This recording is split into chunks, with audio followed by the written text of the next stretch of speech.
A stewardess spilled coffee on a man in first class and dismissed him rudely, but she had no idea she was speaking to the owner of the entire airline. What happens next changes everything. Let me tell you the whole story, but first let us know where you're watching from. The cabin lights flickered as the plane soared above the clouds, cruising at 35,000 feet. The flight was packed with business travelers, families, and a few solo adventurers. Among them was a man named Charles, seated in first class. He wore a sharp suit, carried a leather briefcase, and had an air of quiet confidence. Despite his unassuming demeanor, Charles wasn't an ordinary passenger. The flight crew bustled about, preparing for beverage service. Among them was Sarah, a young stewardess with an ambitious attitude. She was known for her efficiency but also her sharp tongue, which often slipped when she felt irritated. Today was one of those days. The first-class passengers had been particularly demanding, and Sarah was growing frustrated. As she reached Charles's seat, her tray balanced carefully with steaming cups of coffee, he looked up and gave her a polite nod. "Excuse me," he said in a calm voice. "May I have a napkin before the coffee?" Sarah, already irritable, rolled her eyes. "Can you wait a moment? I'll get to you," she snapped loud enough for nearby passengers to glance over. Charles raised an eyebrow but didn't respond. He simply leaned back in his seat, his expression neutral. The interaction seemed minor, but it didn't sit well with Sarah. As she poured coffee into the cup on Charles's tray, her hands moved quickly, too quickly. The cup tipped, and in an instant, hot coffee splashed across Charles's face and suit. Gasps rippled through the cabin as Charles winced, grabbing a napkin to dab his face. "I'm so sorry," Sarah said hastily, though her tone lacked genuine concern. "Maybe if you hadn't distracted me," she added under her breath, her frustration showing. Passengers murmured, some glaring at Sarah for her lack of professionalism.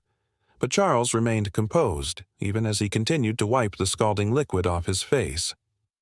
"It's all right," he said quietly, his voice steady but with an edge that hinted at something more. Sarah, eager to move past the incident, didn't offer much beyond a curt apology. "I'll get you another coffee," she said briskly, turning away before he could respond. Charles didn't react. He simply leaned back, closed his eyes, and waited. What no one, not even Sarah, realized was that this moment wasn't over. It was only the beginning of a situation that would leave everyone on that flight speechless. Because Charles wasn't just another first-class passenger. He was the owner of the very airplane they were flying on, and Sarah's actions were about to have consequences she couldn't possibly imagine. The flight continued in uneasy silence, but the tension in the first-class cabin was palpable. Passengers whispered among themselves, glancing at Charles, who had calmly returned to his seat after the incident. Despite the visible stain on his suit and the faint redness on his cheek, he seemed unnervingly composed. Sarah, on the other hand, was fuming internally. She tried to brush off her mistake, convincing herself that it wasn't a big deal. After all, accidents happened, right? But deep down, she couldn't ignore the disapproving looks from the other passengers, or the sinking feeling in her gut. As the plane neared its destination, Charles pressed the call button. Sarah approached cautiously, her professional mask firmly in place. "Yes, sir?" she asked, forcing a polite smile. Charles gestured to the empty cup on his tray. "Could I have that coffee now, and perhaps a wet towel for the mess?" His tone was calm, but there was something about the way he spoke that made Sarah's stomach churn. She nodded quickly and hurried to the galley. As she prepared his drink, she couldn't shake the nagging feeling that there was more to this man than met the eye. His unbothered demeanor wasn't typical. Most passengers would have demanded to speak to her supervisor by now. When Sarah returned, Charles accepted the coffee with a slight nod. "Thank you," he said, taking a small sip before looking up at her. "Out of curiosity, how long have you been working in this role?" The question caught Sarah off guard. Just over 3 years," she replied hesitantly. Charles nodded thoughtfully. "I see. And do you enjoy it?" It has its challenges, Sarah said, trying to sound professional. But yes, I do. Charles leaned back, his eyes sharp and unreadable. Good to hear. You might find that patience and respect go a long way in this line of work. His words were calm, almost friendly, but they carried a weight that Sarah couldn't ignore. Before she could respond, the captain's voice crackled over the intercom, announcing the plane's descent. Relieved by the distraction, Sarah excused herself and returned to the galley, eager to put the strange interaction behind her. But the real surprise came after the plane landed. As the passengers began disembarking, Charles waited calmly in his seat, letting everyone else go ahead. Sarah noticed but didn't think much of it until the captain himself walked into the first-class cabin, greeting Charles with a firm handshake and a warm smile. "Mr. Whitman," the captain said, his voice filled with respect, "it's always a pleasure to have you on board." Sarah froze. "Mr. Whitman?" she thought, her heart sinking. She watched in stunned silence as the captain exchanged a few words with Charles before stepping aside. Charles rose, adjusting his jacket. As he walked toward the exit, he paused briefly in front of Sarah. "Thank you for the coffee," he said with a faint smile. "I'll be sure to mention your service in my report." And with that, he walked off the plane, leaving Sarah standing there speechless. It was only then that one of her colleagues leaned over and whispered, "You do realize who that was, right?" "Charles Whitman. He owns the airline." Sarah's face turned pale as the weight of her actions hit her.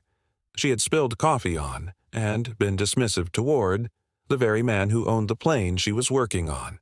Her mind raced with questions. What would happen next? Would she lose her job? Or worse, her career? Little did she know, Charles wasn't finished. The next few hours would determine the future of her career and reveal whether this was a moment for punishment or a lesson in humility. Sarah couldn't sleep that night. The realization that she had not only been rude but had spilled coffee on the owner of the airline weighed heavily on her. She replayed the incident over and over, regretting every sharp word and careless action. She wondered what Charles Whitman would say in his report and if it meant the end of her career. The next day, Sarah was called into the airline's headquarters. She walked into the office with her heart pounding, her palms clammy.